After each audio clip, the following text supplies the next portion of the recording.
Mars rover kicks off.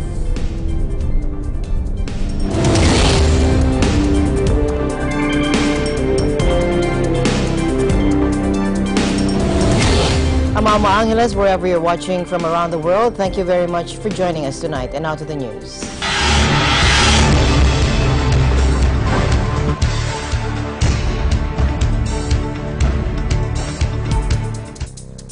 U.S. Secretary of State Mike Pompeo asked the UN Security Council to keep up the pressure on North Korea by guaranteeing full application of the sanctions on Pyongyang.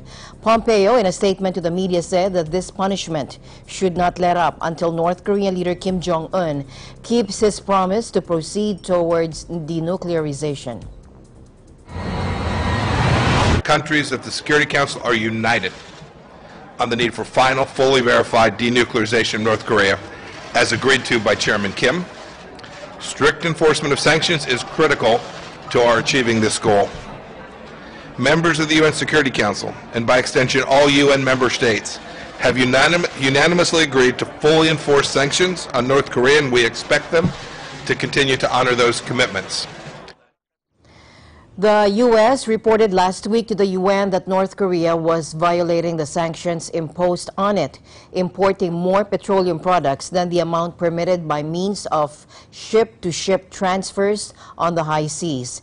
U.S. documents sent to the committee and obtained by the Associated Press cite 89 instances between January 1 and May 30 in which North Korean tankers likely delivered refined products illicitly procured via such transfers. Right now, North Korea is illegally smuggling petroleum products into the country at a level that far exceeds the quotas established by the United Nations. These illegal ship-to-ship transfers are the most prominent means by which this is happening. These transfers happened at least 89 times in the first 5 months of this year, and they continue to occur.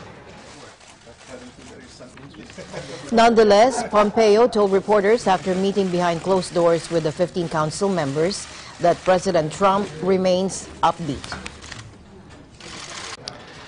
President Trump remains upbeat about the prospects of denuclearization of North Korea. So do I, as progress is happening. It is the Trump administration's hope that one day the DPRK could be in our midst here at the United Nations, not as a pariah, but as a friend. Imagine UN Security Council meetings in which the DPRK nuclear and missile programs were not the agenda time and time again.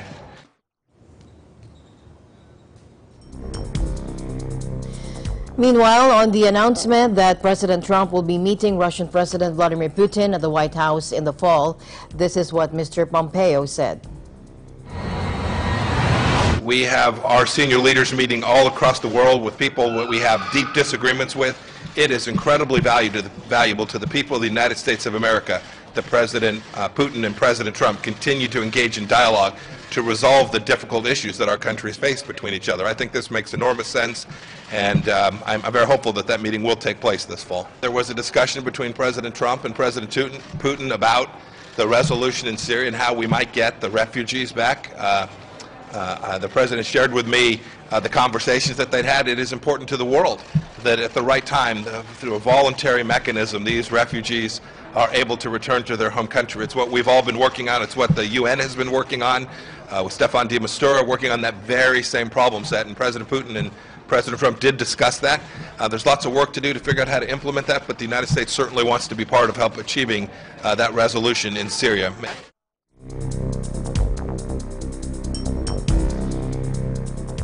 Meanwhile, a top U.S. intelligence official, Dan Coats, says that he's surprised at the announcement that discussions are underway over Russian President Vladimir Putin visiting the White House later this year. Take a look. I do want to say we have some breaking news. The White House has announced on Twitter that Vladimir Putin is coming to the White House in the fall. Say that again?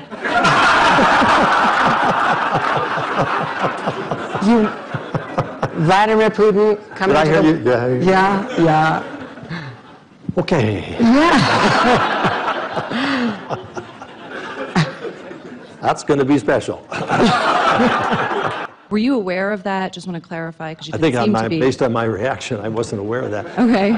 We will be looking at what the potential intelligence risks could possibly be, and we'll make that information known to the President, and we'll provide him with whatever information we can gather relative to what might be on Putin's mind or what they might want to achieve. But I think the world wants to see us get along. We are the two great nuclear powers. And staying in the U.S., 9 members of one family were among 17 people killed when a U.S. tourist boat capsized during a sudden storm on a Missouri lake.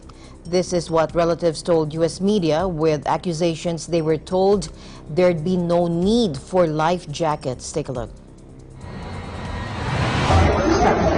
Now, the accident occurred on Thursday night in full view of witnesses, at least one of whom captured video of the amphibious vessel bobbing in rough waters on Table Rock Lake near the city of Branson on a popular holiday destination. My heart is very heavy. Out of 11 of us, there's only 2 that's surviving. That's me and my nephew, according to Tia Coleman, her voice breaking, and she told this to Fox 59 from her hospital bed. Coleman said the boat's captain had told passengers earlier in their trip that they won't need life jackets. The New York Times, meanwhile, quoted another relative, Carolyn Coleman, as saying 3 generations of the Indianapolis family, including 4 children, died. They had rented a van and traveled to Branson for their annual road trip. Police said 31 people were aboard the vessel known as a duck boat for its wheels that allow it to ride on land and float low on the water. The hybrid nature of such craft has previously raised safety questions. The boat was seen struggling to reach shore against strong winds before succumbing to the waves and beginning to sink. The dead ranged in age from 1 to 70 years of age and included the boat's driver, according to the Stone County Sheriff's Office. The incident occurred during heavy winds as the storm moved over the man-made lake in southern Missouri. The duck boat was one of 2 in the water at the time, but the other safely reached shore.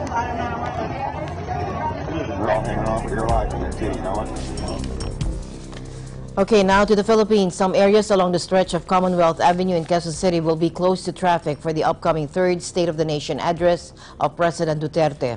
In an advisory, the Metropolitan Manila Development Authority, or MMDA, said the stretch of Commonwealth Avenue from Tandangsora to Batasan Road will be closed starting 12:01 a.m. on Monday, July 23. Now, motorists are advised to take the following routes: southbound Fairview to Quezon Memorial Circle. Along Commonwealth Avenue, turn right to Fairlane Street, right to Dahlia Avenue, left to Lilac Street or Chestnut, right to Republic Avenue, Don Gregorio Road, Old Sauyo to Mindanao Avenue, and vice versa. Along Commonwealth Avenue, turn right to Regalado Avenue, right to Republic Avenue, Don Gregorio Road, Old Sauyo Road to Mindanao Avenue, and vice versa. Now, eastbound along Quezon Memorial Circle, right turn to Visayas Avenue, left turn to Congressional Avenue, right turn to Mindanao Avenue, right turn to Old Sauyo or Quirino Highway to destination.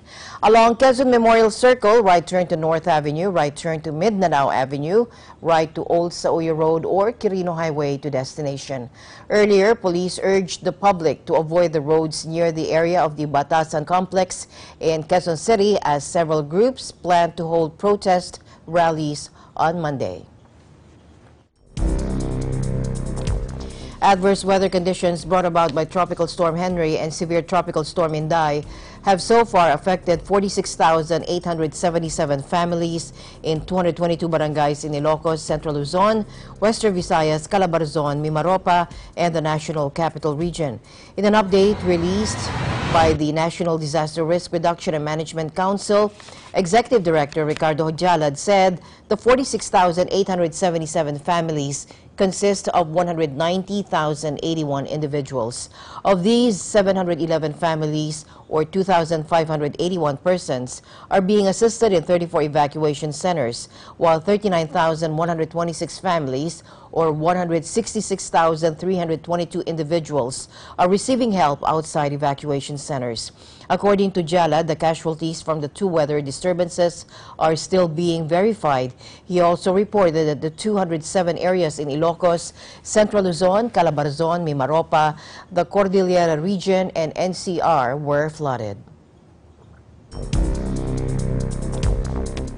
Meanwhile, the City Council placed Dagupan under a state of calamity in a resolution issued Saturday due to continuous rains and flooding caused by the storm-enhanced southwest monsoon. Councilor Jose Neto Tamayo said the resolution was passed during a special session at the recommendation of the City Disaster Risk Reduction and Management Office and the request of Mayor Belen Fernandez. Mayor Fernandez requested that our city be put under a state of calamity after the nearby Sinocalan River in Santa Barbara has breached its dikes, causing the water to overflow in Dagupan, he said. Ronald de Guzman, head of the CDRRMO, said that despite the flooding in the city, no casualty has so far been reported. According to Republic Act number 8185, local government units under a state of calamity shall set aside 5% of the estimated revenue from regular sources as annual lump sum appropriation for relief, rehabilitation, or reconstruction, and other works or services in connection with calamities that may occur during the budget year. Now, 1 year ago this month, our EBC Hawaii colleague Ron Hamilton filed a breaking news story about a high-rise fire in Honolulu that made headlines. Now, this week, he visited the same location to find out how residents in nearby communities are coping after experiencing this unforgettable tragedy. Take a look. It's been about a year since Hawaii witnessed the largest and worst high-rise fire in history, resulting in the deaths of 4 people and dozens more losing their homes. On a Friday afternoon on July 14, 2017, a 7-alarm fire broke out on the 26th floor. More than 120 firefighters and other first responders rushed to the scene. The American Red Cross set up a relief center at a nearby school and provided assistance for those evacuated. Built in 1969 and opened in 1971, the 36-story apartment complex was not fitted with fire sprinklers, as it was not required by law at the time. The fire, which started at apartment 2602, caused devastation to other units between the 25th to the 29th floors. The total damage was estimated at $100 million. Honolulu Mayor Kirk Caldwell had released an official statement on the 1-year anniversary of the Marco Polo tragedy. He is hopeful that a bill he's promoting becomes law, requiring more buildings to be retrofitted with life-saving sprinkler systems to ensure the safety of residents and first responders. As you can see, most of the soot is gone and windows are boarded up. Not much else has changed. Even after a thorough investigation, the cause of the fire is still unknown. We were able to interview some people familiar with the situation and hope that in the future, all high-rises would be fitted with sprinkler systems. That was a very challenging fire. Our guys did a tremendous job. Our firefighters worked really hard. The outcome could have been worse. We all take away lessons learned from that, and we move forward in a positive direction. It's made us stronger. We've improved training also because of that, and safety. Meanwhile, families of victims have filed lawsuits against property managers and the Homeowners Association, alleging they had prior knowledge of potential hazards and yet failed to take action. Reporting from Honolulu, Hawaii, this is Ron Hamilton for Eagle News. I am one with 25. 9 people were injured in an attack by a man wielding a knife on a bus in northern Germany, although his motive remained unclear, according to officials.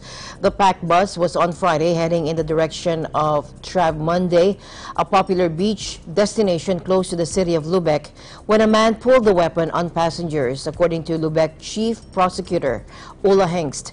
Regional Interior Minister for Schleswig-Holstein State, Hans Joachim Groth, told DPA News Agency that 6 people suffered knife wounds and 3 others different injuries, while the attacker also punched the bus driver. The bus driver had immediately stopped the vehicle, allowing passengers to escape. Grote said the bus driver had avoided the worst by acting in a fast and courageous manner. The unnamed female passenger on the bus said one of those injured had only just given up his seat to an elderly woman when the perpetrator stabbed him in the chest. A police car, which happened to be close by, arrived at the scene quickly, allowing officers to detain the assailant. Prosecutor Hinks told Mass Market Daily Bild that the suspected attacker is a 34-year-old German citizen of Iranian origin.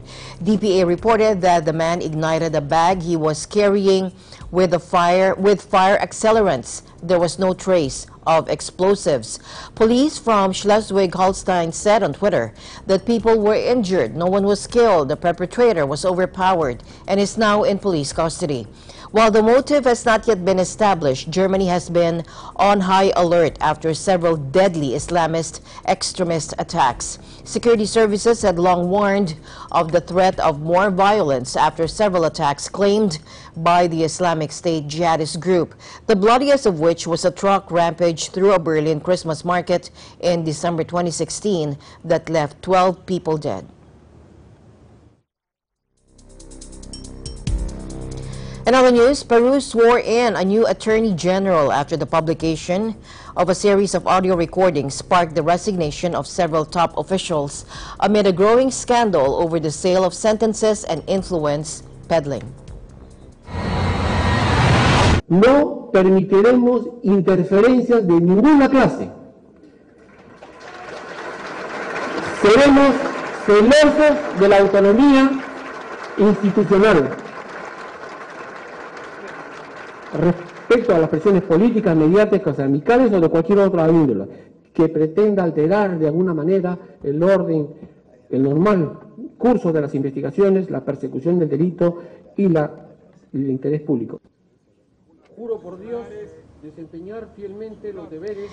Supreme Judge Cesar Hinostroza is implicated in a series of audio recordings released by Panorama TV show and investigative journalism site IDL Reporteros. In the conversations, the judge offered and accepted favors and from National Council of the magistracy members and other officials. Hinostroza was removed from the presidency of the Supreme Court's second transitory criminal chamber. The executive branch has established the Justice System Reform Commission attached to the presidency of the Republic. The consultative commission is intended to promote or to propose urgent and concrete measures to reform the justice system. Nicaragua's veteran President Daniel Ortega claims to have been beaten back a U.S.-backed conspiracy to topple his government as he marked the 39th anniversary of the left-wing revolution that first brought him to power after days of lethal offensives against protesters. He accused the North American empire of being involved in the attempted coup d'etat alongside right-wing domestic business chiefs. Una mediación es para sentar a las dos partes y escucharlas a las dos partes y no tomar partido del mediador y decir se tiene que hacer esto en tantos días, en una semana, un golpe de Estado querían provocar en Nicaragua. Dicho por ellos. 3 months of unrest in what used to be one of Latin America's safest countries has seen more than 280 people killed, most of them protesting youths. He, like other supporters, blamed the United States for fomenting the unrest. But other residents not attending the rally openly voiced their wish to see Ortega go. The sentiment has become entrenched after Ortega deployed police and paramilitaries to shoot at student protesters and to this week to violently seize a city, Masaya, that had been a hotbed of opposition. Ortega did, however, receive full-throated support from a fellow Latin American leader, and that is Nicolas Maduro, Venezuela's similarly embattled socialist president who shares Ortega's hostility towards the United States.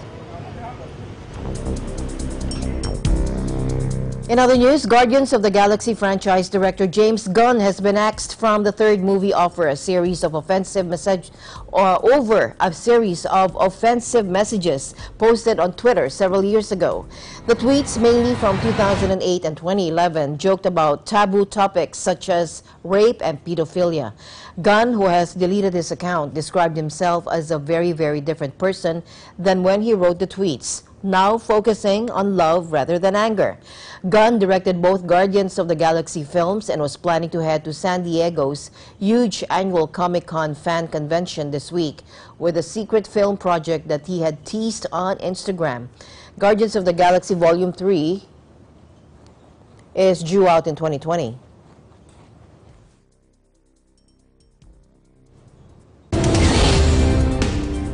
Eagle News International will be right back.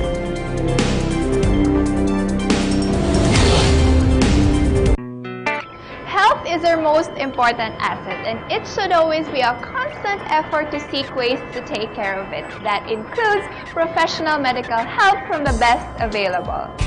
The Manila-Beijing Medical Associated Incorporated is known as one of the most specialized centers in medical services, backed by several experienced physicians in Chinese medicine. At an accuracy rate of 98%, countless patients who visited Manila-Beijing Medical Associated Incorporated have already been treated and cured. Marami ko ospital na napuntahan, pero wala ring nangyayari. Somebody introduced me to Manila-Beijing Medical Associated. After 2 treatments, gumanda ang pakiramdam ko. My friends introduced me Manila-Beijing Medical Associated, and luckily, I got cured. So I sincerely want to thank the doctors of Manila-Beijing Medical Associated. For the past 30 years, ang dami ko nang na-take na mga gamot. Nothing happened to me. So until one my friend introduced me to Manila-Beijing Medical Associated, you know what? All my illness was cured. For any health problems or incurable diseases, you can visit Manila-Beijing Medical Associated Incorporated, located at 843B Sabino Padilla Street, Binondo, Manila.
is our most important asset, and it should always be a constant effort to seek ways to take care of it. That includes professional medical help from the best available. The Manila-Beijing Medical Associated Incorporated is known as one of the most specialized centers in medical services, backed by several experienced physicians in Chinese medicine. At an accuracy rate of 98%, countless patients who visited Manila-Beijing Medical Associated Incorporated have already been treated and cured. Marami ko ospital na napuntahan, pero wala ring nangyayari. Somebody introduced me to Manila-Beijing Medical Associated. After 2 treatments, gumanda ang pakiramdam ko. My friends introduced me Manila-Beijing Medical Associated, and luckily, I got cured. So I sincerely want to thank the doctors of Manila-Beijing Medical Associated. For the past 30 years, ang dami ko nang na-take na mga gamot. Nothing happened to me. So until one my friend introduced me to Manila-Beijing Medical Associated, you know what? All my illness was cured. For For any health problems or incurable diseases, you can visit Manila Beijing Medical Associated Incorporated, located at 843B Sabino Padilla Street, Binondo, Manila.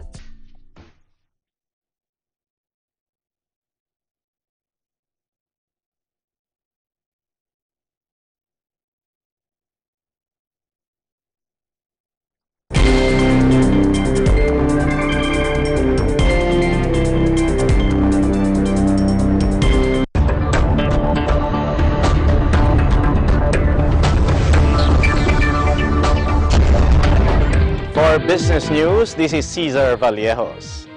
International credit watcher Fitch Ratings retained the Philippines investment grade rating as the country maintained its place as one of the fastest growing economies in the Asia-Pacific region. At the same time, it flagged risks to the economy topped by overheating and warned that reversal in the reforms being pursued by the administration would have an adverse impact. Fitch said it is keeping the Philippines' existing investment grade rating at BBB, citing the country's robust economic growth path and well-managed finances. The BBB is a notch above the minimum investment grade.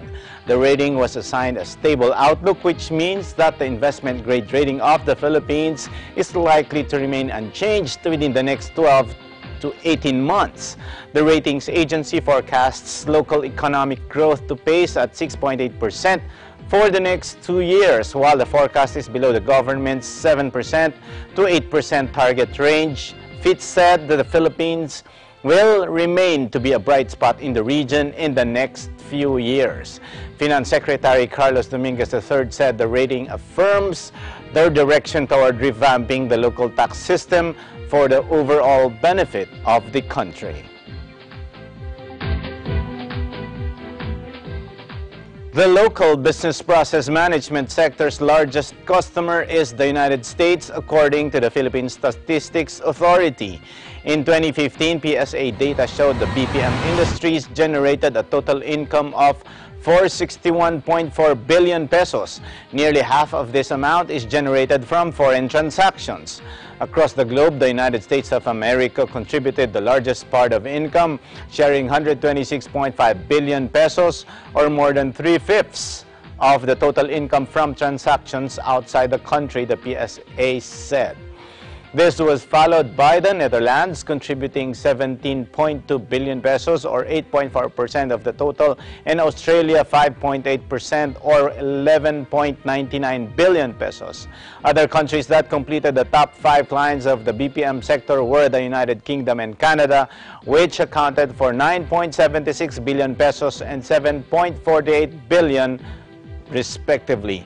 Business process management includes customer relationship management, computer programming, and sales and marketing activities, including telemarketing.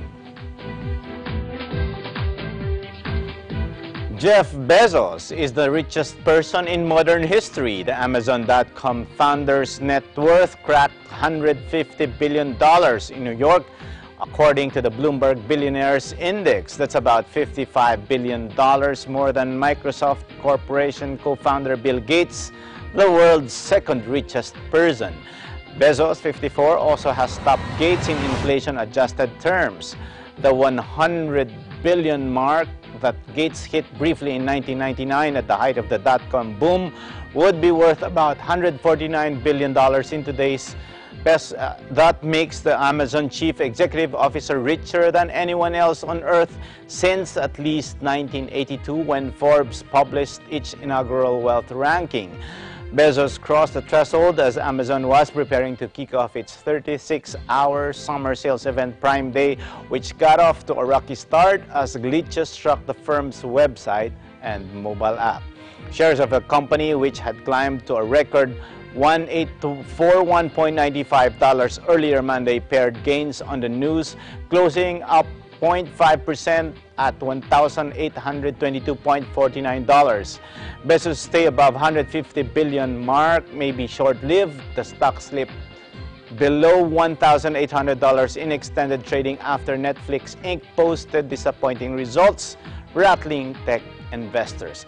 His net worth has soared by $52 billion this year, which is more than the entire fortune of Alibaba Group Holding Limited Chairman Jack Ma, Asia's wealthiest person. It also puts Bezos' personal fortune within spitting distance of the $151.5 billion controlled by the Walton family, the world's richest dynasty.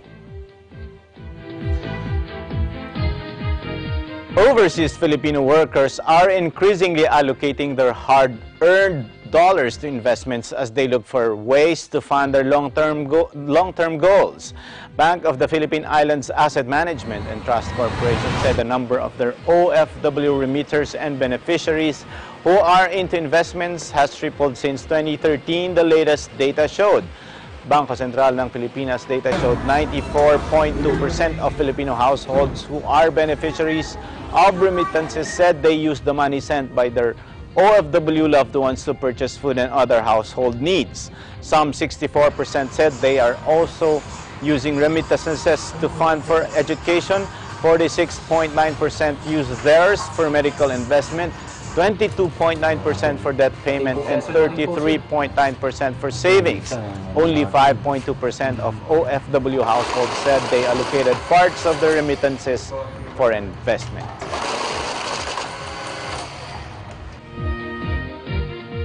The Philippines is one of the top destinations for IT business process management services. The public and private sectors are offering more products and services that investors and locators can capitalize on, including digitalizing the cities in the Philippines. Harnessing the power of technology and information, bridging the gap between regional cities and locators, fostering countryside development, Digital Cities PH was launched, attracting more investors to new information technology hub.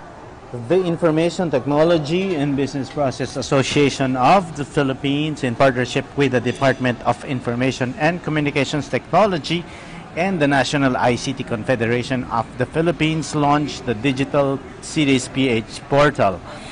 The online portal is a platform that provides a comprehensive overview of a city or municipality's investment landscape, offering strategic insights for current and prospective investors and locators.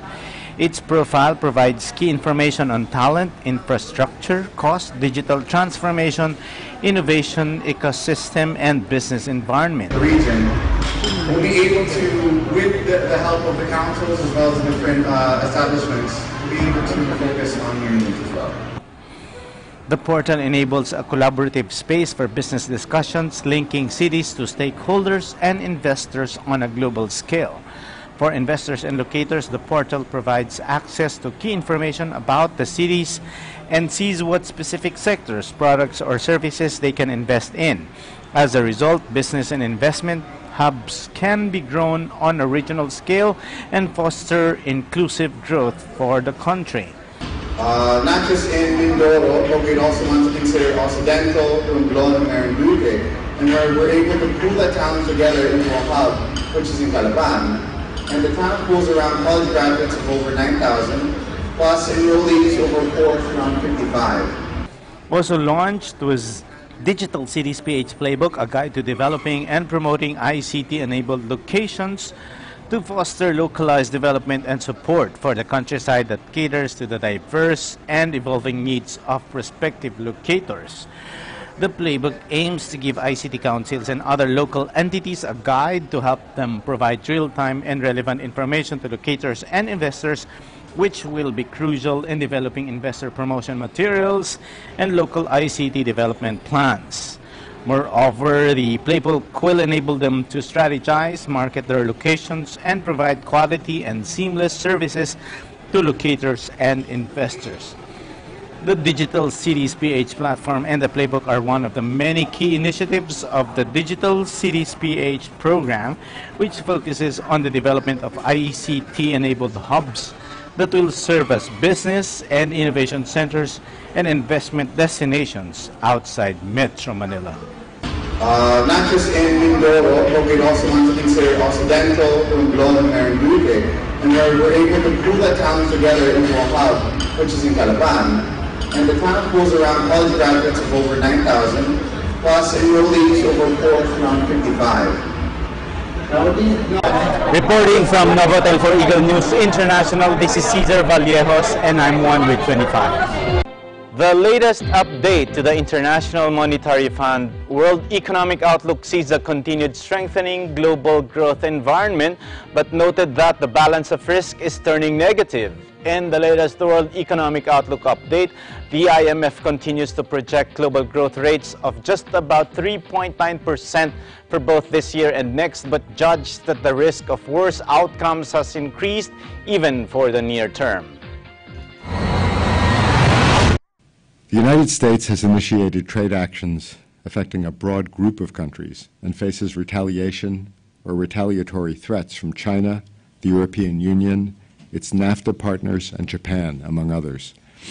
Our modeling suggests that if current trade policy threats are realized and business confidence falls as a result, global output could be about 0.5% below current projections by 2020. That's a half a percentage point. Broad group of countries and faces retaliation. He stressed that the model was looking at the worst-case scenarios and that it was difficult to predict how the politics would eventually play out. But he did say that avoiding a conflict is the best course. Otherwise, positive and durable response to trade tensions would be negotiations with a broad range of trade partners that open up China even more, especially to imports. The tragedy of the current set of tensions is that it risks creating a very bad outcome compared to what we could achieve if countries would, using multilateral mechanisms, including the WTO, think about, where are the weaknesses that have prevented them from addressing the tensions and how they could repair those.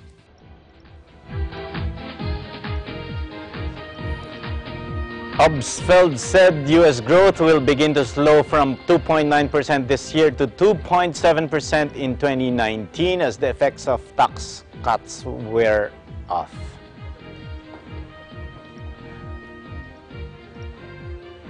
The report notes financial tightening could also be triggered by higher inflation readings in the United States, where unemployment is below 4%, but markets are pricing in a much shallower path of interest rate increases than the one in the projections of the Federal Open Market Committee. India remains the fastest growing major world economy, although its pace of growth is slowing from earlier projections, while China is holding steady at 6.6% projected growth this year. Growth projections have been revised down for Argentina, Brazil, and India, while the 2019 outlook for some oil exporters has strengthened. The IMF continues to recommend that countries take advantage of the current buoyant economic situation to shore up their fiscal positions and prepare for the next downturn whenever that inevitably hits. It is urgent to address the underlying trends through equity and growth-friendly policies, while assuring that macroeconomic tools are available to fight the next economic slowdown. Otherwise, the political future will only darken.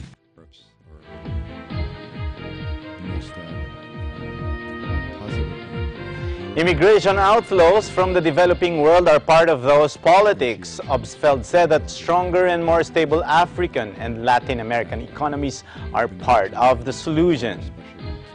Overall growth in sub-Saharan Africa will exceed that of population over the next couple of years, allowing per capita incomes to rise in many countries. But despite some recovery in commodity prices, growth will still fall short of the levels seen during the commodity boom of the 2000s.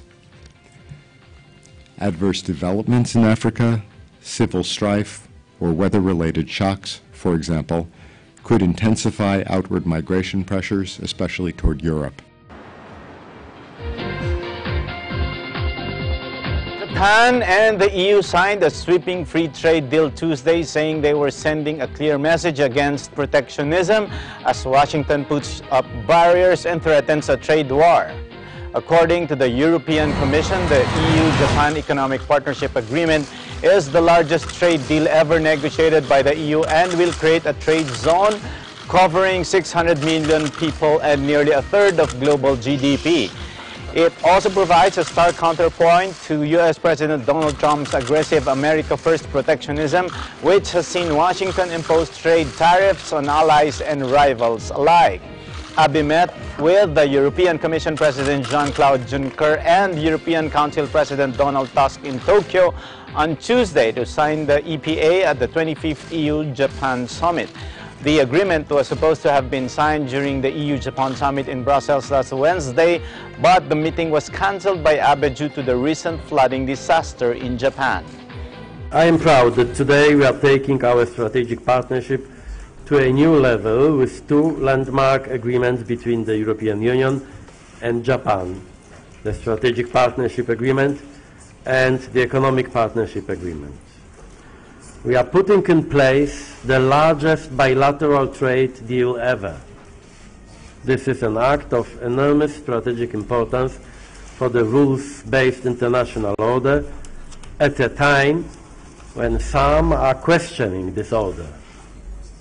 We are sending a clear message that we stand together against protectionism. The signing of the EPA clearly demonstrates to the world unwavering political will of Japan and the EU as flag bearers of free trade to lead the world in the midst of spreading protectionism. With the Japan-EU EPA, one of the largest advanced economic areas in the world will emerge, covering approximately 600 million people in population and accounting for 30% or $21 trillion worth of global GDP. This will create a free and fair economic framework with high standards befitting to the 21st century and will become a new engine of Abenomics, bringing about huge opportunities, especially to those in the agriculture, forestry, and fisheries sector, as well as micro, small, and medium-sized enterprises of Japan. The deal requires Japan to remove tariffs on 94% of products imported from the EU, while the bloc must end levies on 99% of Japanese goods.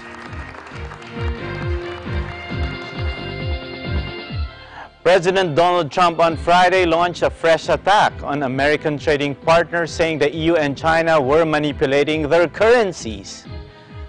In a pair of tweets, Trump said China, the European Union, and others had been manipulating their currencies and interest rates lower, while the US dollar strengthened, eroding our big competitive edge. He said the Fed's course of tightening monetary policy now hurts all what we have done. The Fed has raised the benchmark lending rate twice this year after 3 increases in 2017, and 2 more rate hikes are expected this year as the central bank removes stimulus from the economy to keep a lid on inflation. He again said he was willing to ramp up his attacks on China, potentially imposing punitive tariffs on all of the $505.6 billion in goods imported from that nation. I'm ready to go, 500, the Republican leader told the U.S. network CNBC, referring to the $505.5 billion in Chinese imports accepted into the United States in 2017. I'm not doing this for politics. I'm doing this to do the right thing for our country, Trump said. He added, we've been ripped off by China for a long time. The White House in June already threatened to extend punishing U.S. duties progressively to up to $450 billion in Chinese imports. Steep tariffs already are in place on $34 billion in Chinese goods, and a second tranche of $16 billion in products is under review and could soon be added. Washington also is now targeting another $200 billion in imports, which see fresh tariffs imposed as soon as September. Beijing has vowed to hit back dollar for dollar and accused the United States of starting the largest trade war in economic history.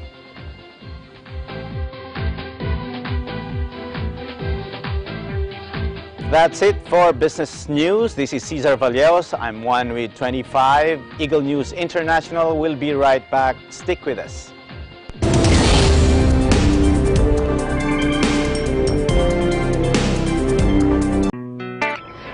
is our most important asset, and it should always be a constant effort to seek ways to take care of it. That includes professional medical help from the best available. The Manila-Beijing Medical Associated Incorporated is known as one of the most specialized centers in medical services, backed by several experienced physicians in Chinese medicine. At an accuracy rate of 98%, countless patients who visited Manila-Beijing Medical Associated Incorporated have already been treated and cured. Marami ko ospital na napuntahan, pero wala ring nangyayari. Somebody introduced me to Manila-Beijing Medical Associated. After 2 treatments, gumanda ang pakiramdam ko. My friends introduced me Manila-Beijing Medical Associated, and luckily, I got cured. So I sincerely want to thank the doctors of Manila-Beijing Medical Associated. For the past 30 years, ang dami ko nang na-take na mga gamot. Nothing happened to me. So until one my friend introduced me to Manila-Beijing Medical Associated, you know what? All my illness was cured. For any health problems or incurable diseases, you can visit Manila-Beijing Medical Associated Incorporated, located at 843B Sabino Padilla Street, Binondo, Manila.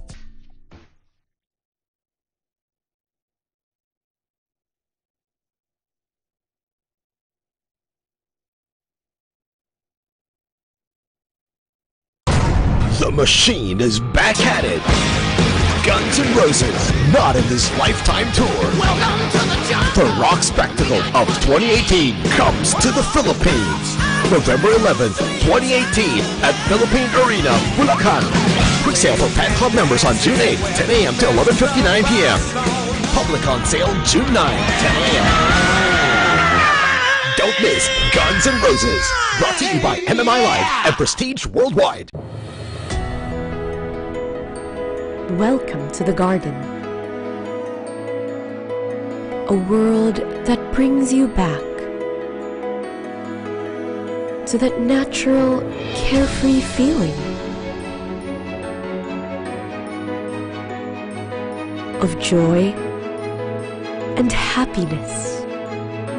A place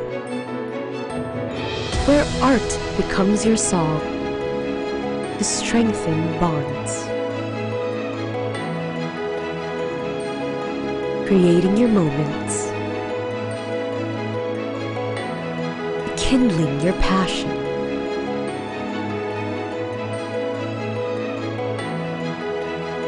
worth reliving over and over. A world that recaptures the value of life. Breathe. This is your world, your life, your garden.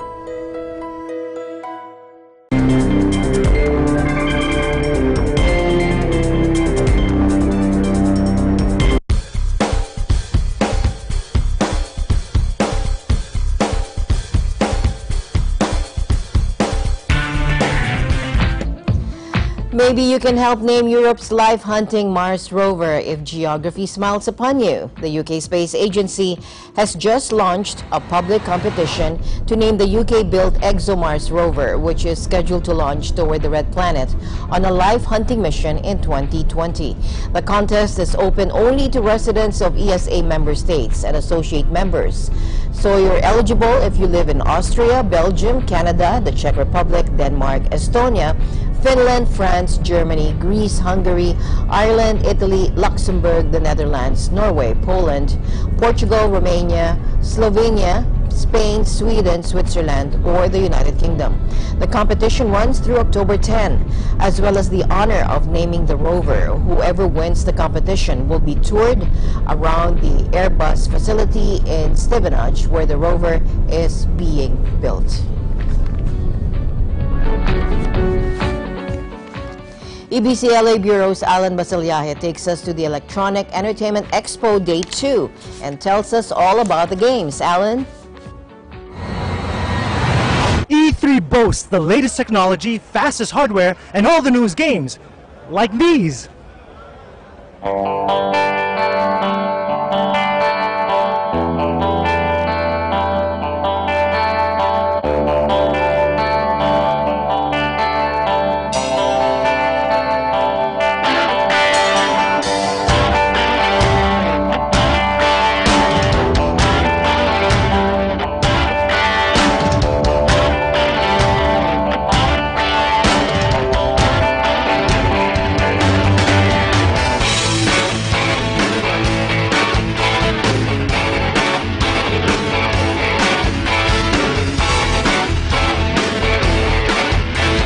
Day 2 of our E3 report starts with a look back at the humble beginnings of the video game revolution.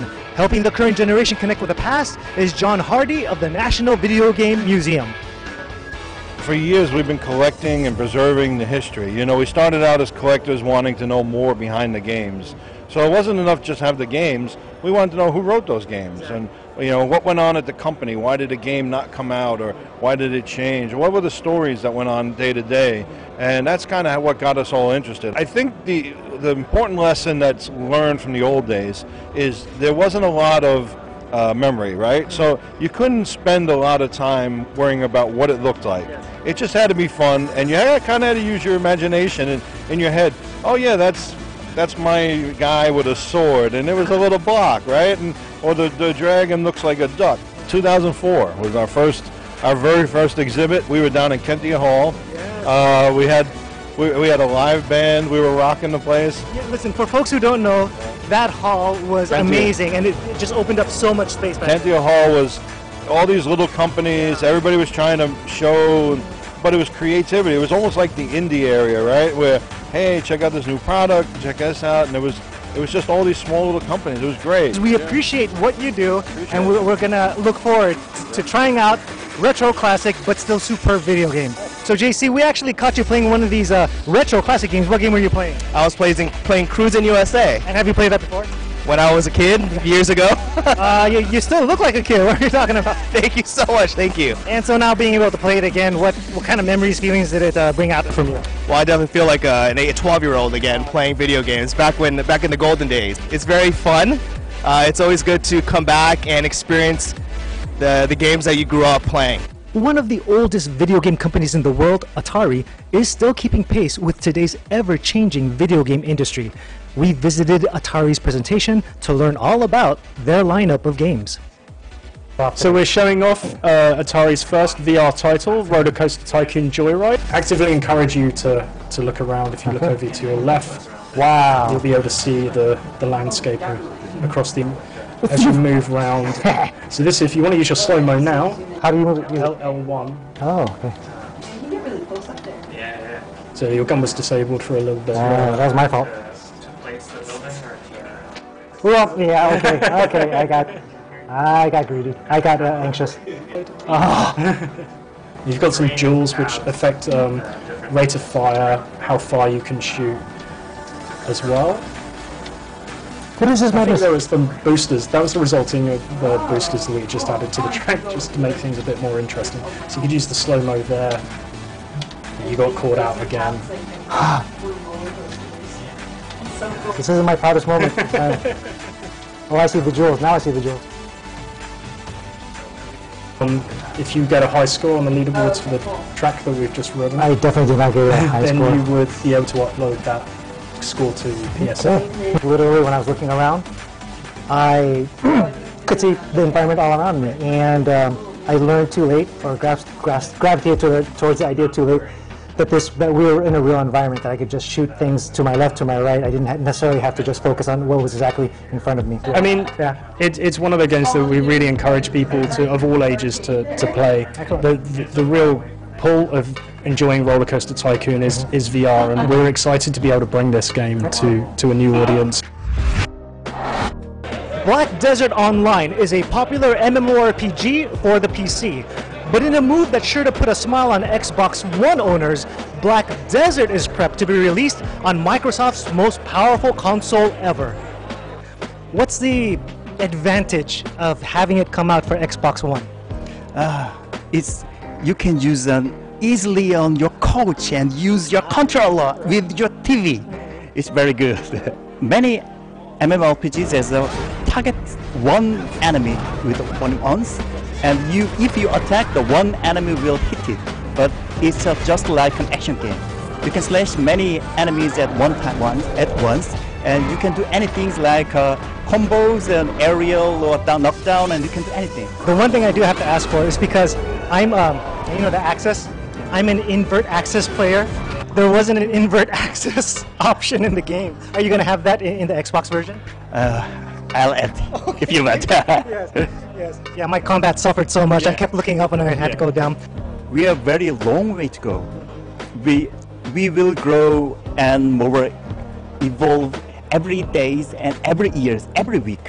We are updating this game very frequently, and we will evolve this game. Most gamers know that MMORPG stands for Massively Multiplayer Online Role-Playing Game, which quite simply means that people thousands of miles away from each other can meet, team up, and share an adventure. Forget about borders and distances. Thanks to online play, the world has become a smaller place, while the gaming community has become a broader society. Reporting from the Los Angeles Convention Center at E3, I'm Alan Bosco-Yahe for Eagle News, and I'm 1 with 25. Thank you, Alan. Eagle News International will be right back. Stay tuned.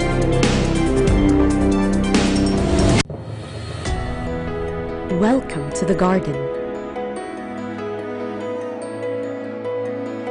A world that recaptures the value of life.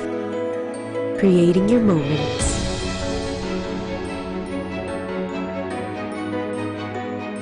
Kindling your passion. Worth reliving over and over. This is your world. Your life. Your garden.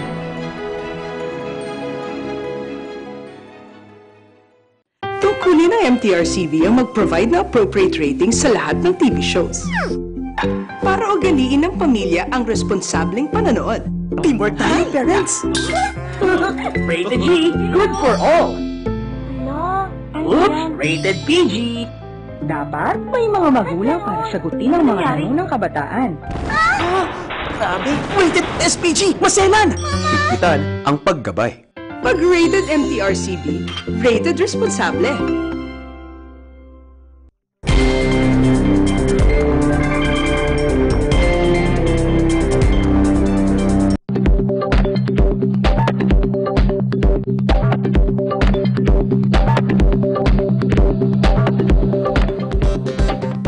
The UP Singing Ambassadors is in Europe, and our EBC correspondent Marilu Francisco was able to catch up with them. To recall, the University of the Philippines Singing Ambassadors, or UPSA, under the baton of founder and conductor Edgardo Manguiat, won an accolade in the first Sing Berlin International Choir Festival and competition held in Germany. Malu? The multi-awarded UP Singing Ambassadors are currently on a tour here in Europe for 3 months. I was able to catch up with the founder-conductor, Dr. Ed Manguiat, in Bonn, Germany.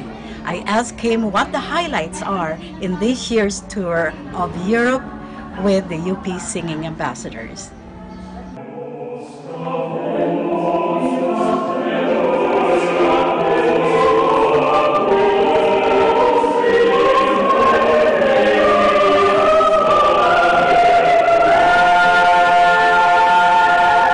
This time we're participating and representing our country in 4 major competitions in Europe. We just finished and won the grand prize at the Berlin Sing Berlin Festival, and 2 first prizes and the grand prize. And it goes to the University of the Philippines Singing.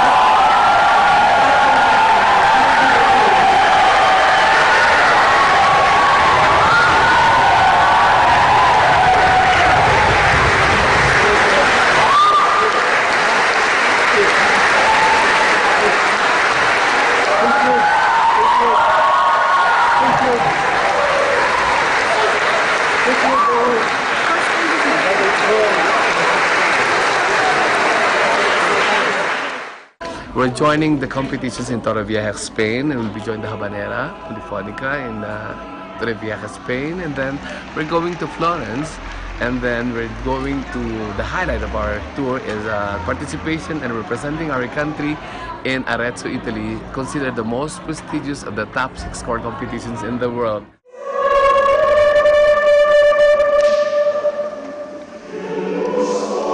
In 2001, the University of the Philippines Singing Ambassadors became the first Filipino choral group to win the grand prize in Arezzo, Italy. Just one of the many awards and recognitions the UPSA has received in international music competitions. While in Bonn, Germany, where I caught up with Dr. Manguiat, He and some of the members of his group attended the Iglesia ni Cristo worship service.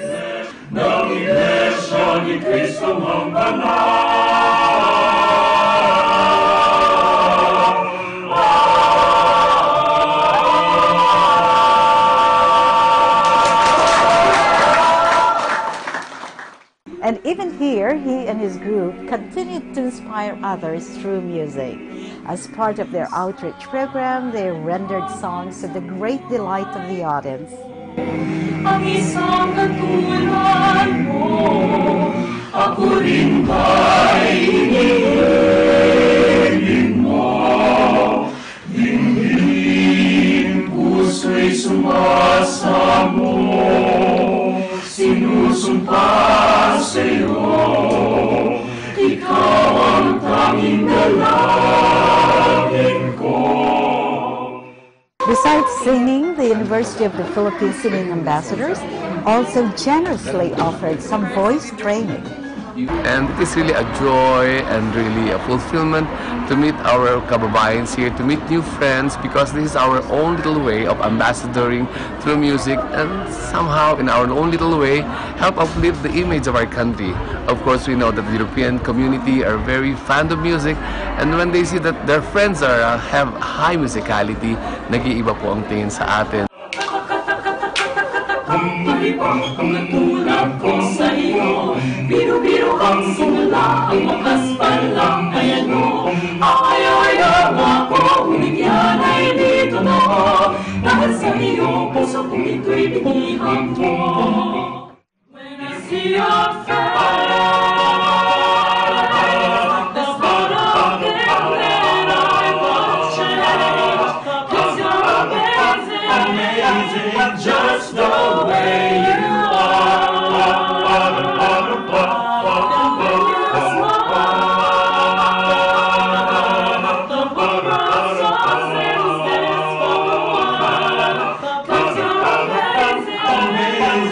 Just the way you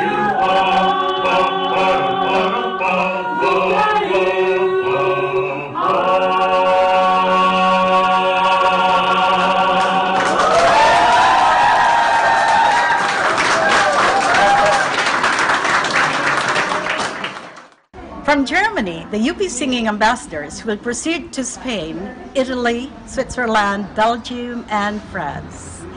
To the whole group, we send you our wishes and we wish you more success. Right here in Bonn, Germany, Marilu Francisco for Eagle News, and I am one with 25. Now, if there's one basic rule when it comes to fine art, no touching. But what about climbing? A new exhibit at the Museum of Fine Arts Houston is making an exception. A team formed by 30 persons has created a sculpture, a structure, very fragile at sight, but in fact, the visitors can walk into it and go up to the top. Our EBC correspondent in Texas, Venice Tapok, reports from the Museum of Fine Arts Houston. Hello everyone, we're here at the Museum of Fine Arts Houston to explore a new installation called Big Bamboo, A Thing Called Life. Created by identical twin artists Doug and Mike Starn, Big Bamboo is a 30-foot high structure in the form of a cresting wave that will bridge realms of sculpture, architecture, and performance. An installation of about 3,000 poles together, visitors are invited to cross a bridge of bamboo and be able to walk through the heart of the wave to experience something much larger than themselves. By doing so, realize that we are only a small part of something much, much larger. This series shows what it is to be alive, to grow, and to change. It transcends not only to the viewer being alive, but also to society, history, and culture as a whole.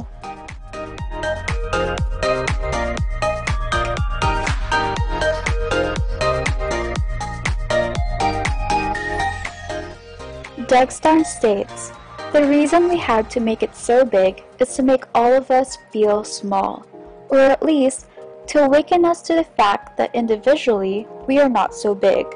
Once we're aware of our true stature, we can feel a part of something much more vast than we could ever have dreamed before.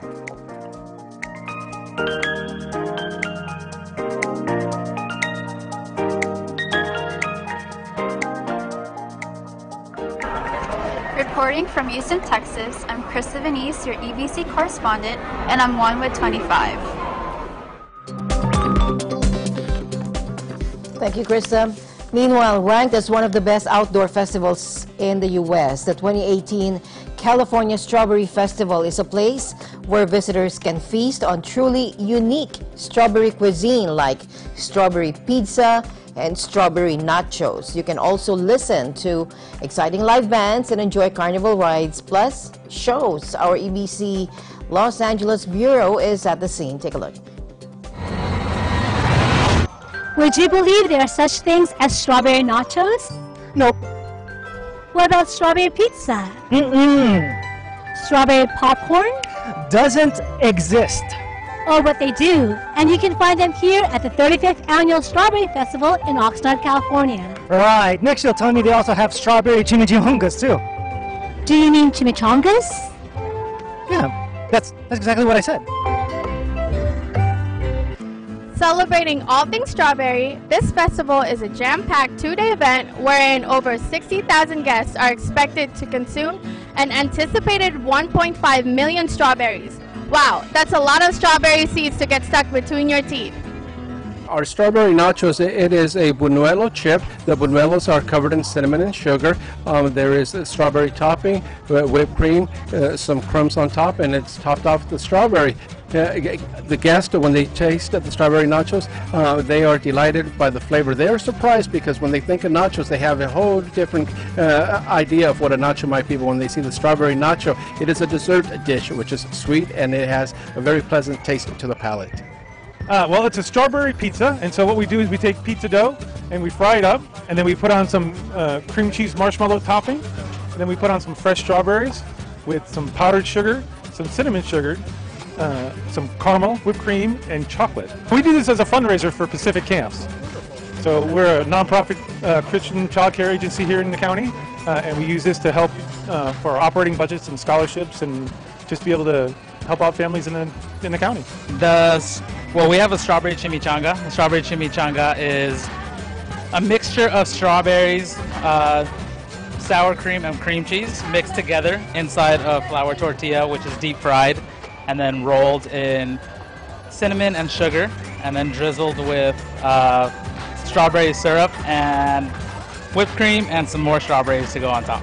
Well, we're a nonprofit organization for a local soccer club here in Oxnard, and a lot of what we do is to try to get the girls to go to the next level in school. So we need the money to pay for soccer tournaments, uniforms, and other equipment that we need to try to make them a little better in soccer and hopefully get them to the next level. We have our strawberry kebab, which is consisted of strawberries with marshmallows drizzled in chocolate syrup.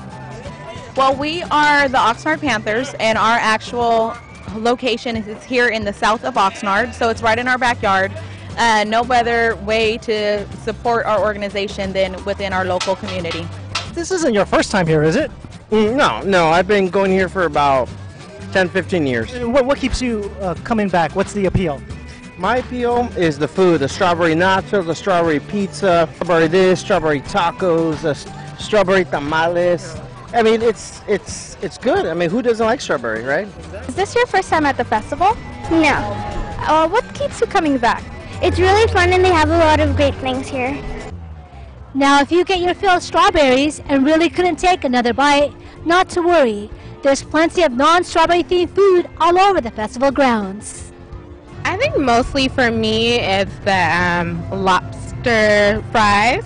Lobster garlic fries, actually, so those were really tasty. The funnel cake. I love the strawberry funnel cake. So far, so good. I like it. It's pretty crowded. A lot of people, I didn't expect it to be so full, but it's really family-oriented, so I really enjoy that aspect of it. I thought I'd reached my strawberry limit for the day. That is until we discovered the Otter Pops Beach Bungalow, where a pop tender lets you sample 4 flavors of Otter Pops, like strawberry shortcake. So I guess one more slurp couldn't hurt. Otter Pops actually started in 1970, and started right here in Southern California and is a part of most of our childhoods. And what's exciting now is that as we are all getting to see it come back to life in so many new ways, we as parents and this generation is getting to share it with their kids as well. And so all the new memories and stories that came along with Otter Pops for us are now being shared with the new generation. Just this summer, Otter Pops launched 4 new flavors.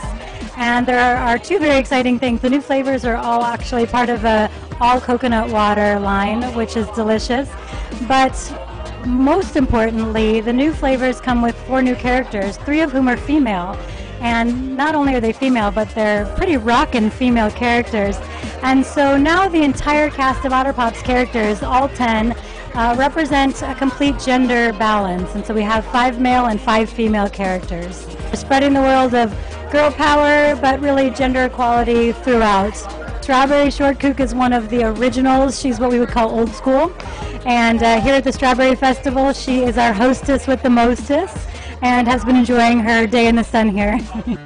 Well, that's all the reporting our stomachs have room for. On behalf of Jess and Alan, I'm Eva for Eagle News, and we are 1 with 25.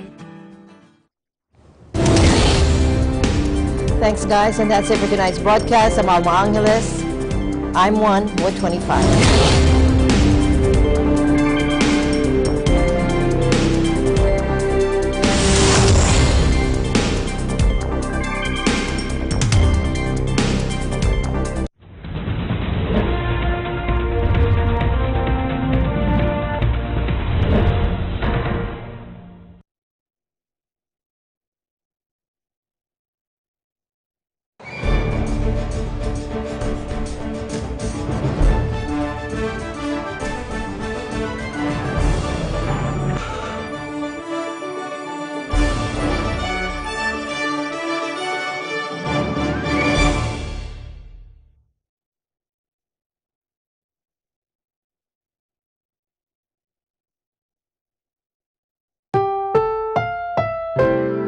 Ang susunod na programa ay rated PG. Ito ay nangangailangan ng patnubay at gabay ng magulang para sa mga batang manonood.